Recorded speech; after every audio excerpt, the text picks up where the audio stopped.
Če kdaj, potem je zdaj pravi čas za spodbujanje ustvarjalnosti mladih ter razvijanje podjetnosti. Skoraj 50 učencev in dijakov različnih srednjih šol je od 1. septembra s skupnimi močmi in pod vodstvi mentorjev iskalo rešitve, ki bi pripomogle k večjemu turističnemu razvoju Kranja. Dijaki so tudi pod zunanjim mentorstvom gospoda Lojzeta Bertonclja iskali idejne rešitve in pa na koncu postavili nek poslovni model. Te poslovne modele bodo danes skupine predstavile javnosti. Mladi Kranjčani so ponudili kar nekaj podjetniških zamisli. Razmišljali, kako bi povečali turizem v Kranju, zaradi tega, ker je zelo nizek.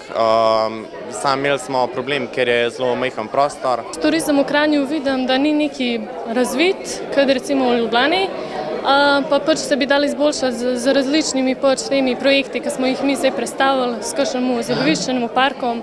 Drzna in pogumna ideja, le ena od mnogih. Kdo ve, morda pa bodo o kakšnem predlogu mladih razmislili tudi na mestni občini Kranj. Mi smo prepričani v to. Dejstvo je, da so mladi inovativni, včasih jih seveda naš dokaj trd šolski sistem pri tem nekoliko zavre in prav zaradi tega smo se mi odločili, da povežemo skupine otrok in dijakov različnih starosti in različnih izobraževalnih programov. Na ta način bi torej res da spodbudili neko inovativnost in dejstvo je, da mi želimo nekaj tudi pokazati mestni občini. In v končni fazi tudi na Kranjskem zavodu za turizem in kulturo.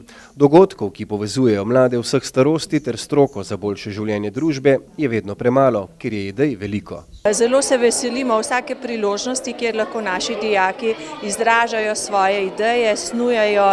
Medtem dragoceno je pa to tudi zato, ker se medsebojno sodelujejo in to je tisto, kar jih učimo v bistvu za življenje.